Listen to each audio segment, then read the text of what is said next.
Olá, Shalom, tudo bem? Hoje eu estou aqui para fazer mais um vídeo dessa série de 66 vídeos que estou fazendo, falando sobre os livros da Bíblia, né? Trazendo ali um resumo sobre cada livro da Bíblia. Então, durante esse período aqui, nós estaremos juntos no canal. Eu estarei passando para você algumas informações muito importantes acerca de cada livro da Bíblia e o que ele nos ensina através de um resumo, de um panorama geral de cada livro, né? Então, assim, hoje iremos falar sobre o livro dos Juízes, né? Um livro muito interessante porque marca ali o início da trajetória do povo de Israel ali também. Na verdade, uma outra fase, né? Que eles agora começam, que eles entram agora, né? Não mais tem Moisés e nem tem mais Josué. E agora são os juízes quem lidera o povo. Então, esse livro ele narra aproximadamente 350 anos de história de Israel ali, entre a conquista de Canaã e a instauração da monarquia, né, em Israel. E aí ele vai compreender isso no período de mais ou menos de 1400 a 1050 a.C., anos antes de Cristo. Então, esses homens, os juízes, eles eram homens que eram levantados por Deus como libertadores, né, como líderes militares e civis, em momentos que a nação de Israel estava passando por alguma opressão, né, vinda por estrangeiros, né? Isso a Bíblia vai narrar ali logo no início, no capítulo 2. Então, assim, não é possível, né, saber de fato quem foi o autor desse livro, com certeza, mas a tradução hebraica, judaica ali, eles atribuem a autoria desse livro a Samuel, né? Mas assim, a Bíblia não nos relata quem é o autor do livro de Juízes. Mas entrando dentro do livro de Juízes, ele é dividido ali em três partes distintas, né?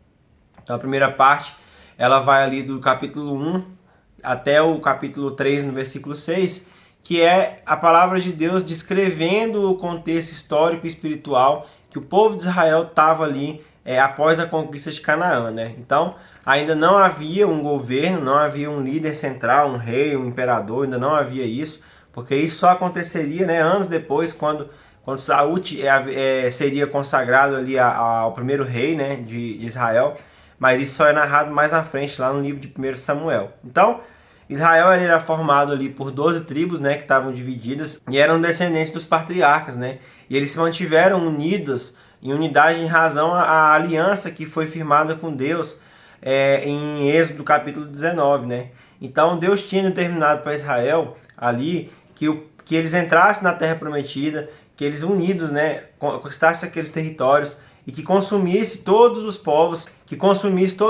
daquela terra, para que aqueles povos não fossem uma cilada, uma armadilha para eles, né, conduzindo eles ao pecado que eles também praticavam à época, que era a idolatria. Então a Bíblia vai narrar isso que Deus queria que destruísse tudo em Deuteronômio 7,17, ele vai falar sobre isso. Então, mais à frente, depois que Josué, então, depois da morte de Josué ali, né, o povo então estava distribuído nas tribos, né, dividido nas suas tribos, e cada tribo deveria conquistar seus vários territórios ali, né, e avançando o seu território para ir conquistando. E aí a Bíblia então ela começa a narrar no capítulo 1 de Juízes que Judá e Simeão então eles marcharam contra os cananeus poder os consumir, destruir eles por completo, né? Só que ao invés de exterminar por completo aquele povo idólatra, aquele povo que já tinha tido um julgamento acerca deles, decretado por Deus, né, por conta do pecado deles, da idolatria e tal, então as tribos de Israel permitiram que aqueles povos ali estrangeiros permanecessem no meio deles, de forma a realizar trabalhos forçados, né? Então eles eram escravos ali, estavam juntos fazendo trabalhos forçados, só que esse povo estrangeiro que foi mantido entre o povo de Israel fez com que eles fossem induzidos, né? Fez com que o povo de Israel fosse induzidos a começar a cometer o pecado que aquele povo também cometia, que era a idolatria. Então eles começaram rapidamente a desprezar a lei do Senhor e começaram a servir outros deuses, né? Começaram a adorar outros deuses, a idolatrar outros deuses. Então, assim, então cada um daquelas pessoas naquele ponto chegou assim, a pensar que cada um podia fazer o que lhe dava na telha, né? Cada um achava que estava fazendo reto aos seus olhos, tudo estava certo, o que eu estou fazendo está certo, está tudo certo do meu jeito, né? Só que isso fez com que uma consequência viesse sobre aquele povo. Então a Bíblia fala que, lá em Juízes 17, 6 e 21, 25, que A ira do Senhor, então, ela se acendeu contra o povo de Israel. Por quê? Porque eles começaram a agir fora da aliança de Deus. E com isso eles foram entregues, aquele povo foi entregue nas mãos de estrangeiros, né? Pessoas que eram estrangeiros e que eram espoliadores, né? Que conquistavam os territórios para poder colher os seus espólios ali, seus tesouros e etc. Então o povo caiu na mão desses estrangeiros. Então, até aqui é essa primeira parte. E aí logo em seguida começa a segunda parte que está do Juízes 3, versículo 7, até o 16, versículo 31, que aqui começa de fato a narração sobre a história dos juízes, né, propriamente dito, aqueles homens que foram levantados por Deus como líderes para livrar Israel daqueles espoliadores quando o povo se arrependia dos pecados que eles estavam cometendo e clamavam a Deus por salvação. Então em Juízes 3:9, Juízes 3:15, 4, versículo 3, vai falar sobre isso. O povo se arrependia e Deus enviava um juiz para poder libertar o povo, né? Poder libertar daquela opressão que eles viviam. Então, esse tempo vai mostrar claramente duas coisas. Primeiro, a inconstância que Israel tinha na sua fidelidade a Deus. Então, eles ficavam oscilando. Ora eles estavam fiéis, ora eles perdiam aquela fidelidade, começavam a olhar para outros deuses, a servir outros deuses, e aí vinha sobre eles o castigo, né? Só que mostra também uma outra face, mostra a graça infinita de Deus já operando aqui no Antigo Testamento. Por quê? Porque sempre que o povo se arrependia de coração e pedia perdão ao Senhor e clamava a Ele por socorro, o Senhor provia o socorro. Ele provia alguém para poder livrar aquele povo, né? Então nós podemos ver aqui que é a graça superabundando onde abundou o pecado. Romanos 5:20 vai nos dizer isso.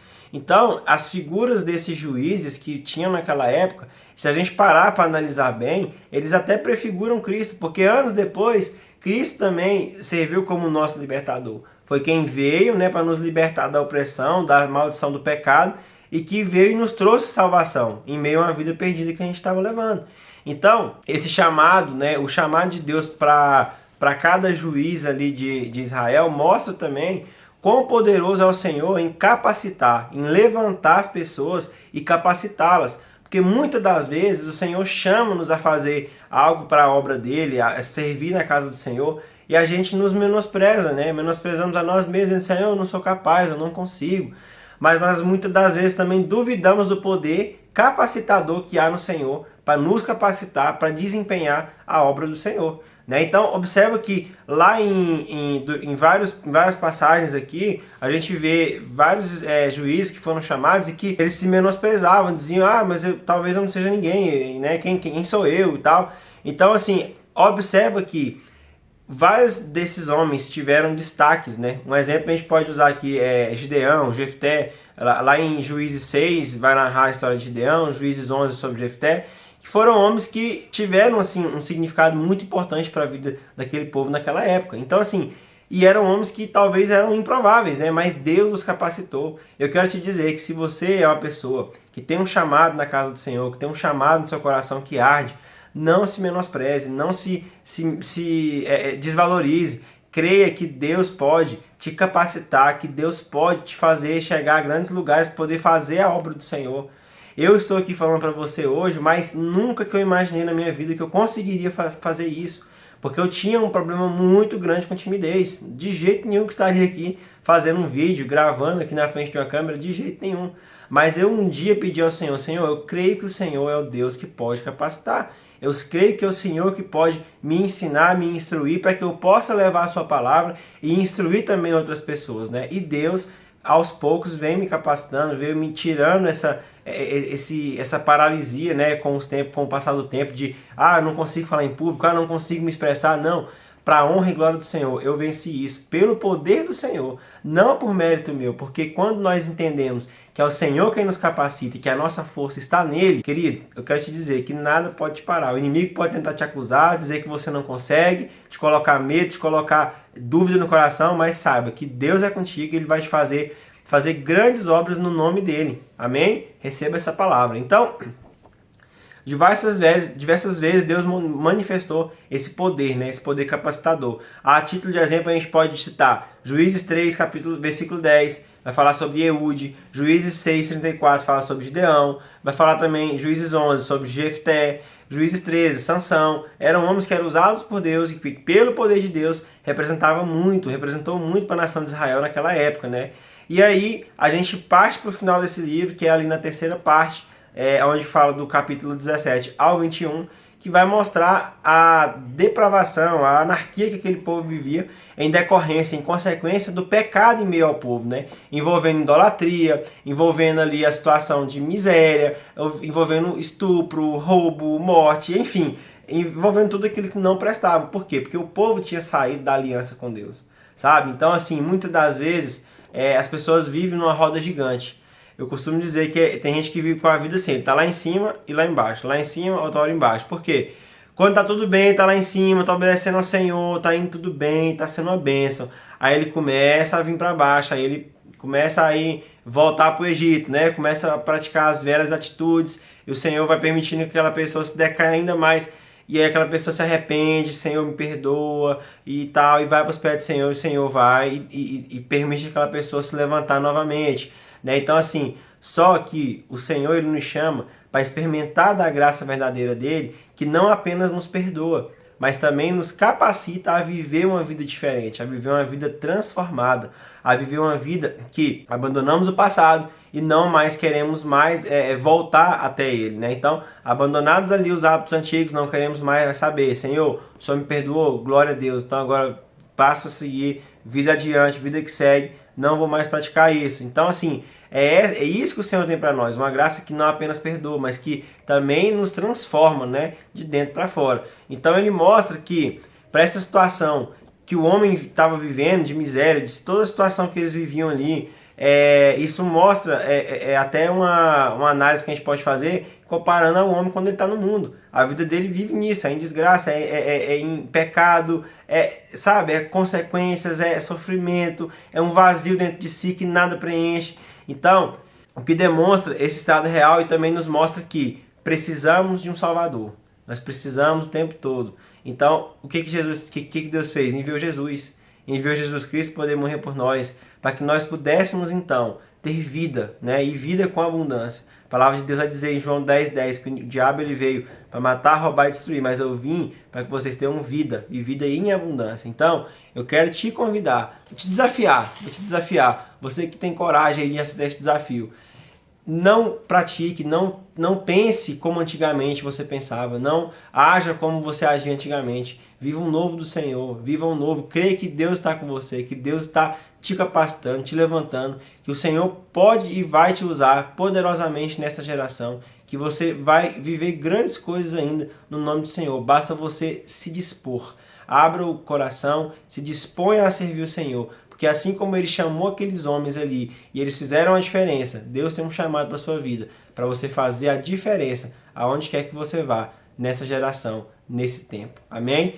Deixo para você essa palavra, essa reflexão, esse resumo, esse estudo aqui sobre esse livro. Te encorajo a ler também o livro de Juízes, pois é um livro excelente. Você vai entender muito sobre a história ali do povo e vai entender a necessidade que foi surgindo, né, de o povo precisar realmente de Jesus, o Salvador, o Libertador. Né? Então, assim, leia a Bíblia, continue firme. Se você está em algum plano de leitura bíblica, continue e persevere, porque a palavra do Senhor, ela irá entrar no seu coração e ela vai te levar a viver uma vida segundo os padrões da palavra. Então é isso que o Senhor tem para você, tá bom? Então Deus abençoe você. Deixa aqui no canal o seu like, tá? Aproveite aí, compartilhe com alguns amigos que você queira mandar esse vídeo também, tá bom? Para que esse vídeo possa edificar também outras vidas. Deus te abençoe e até o próximo vídeo. Shalom.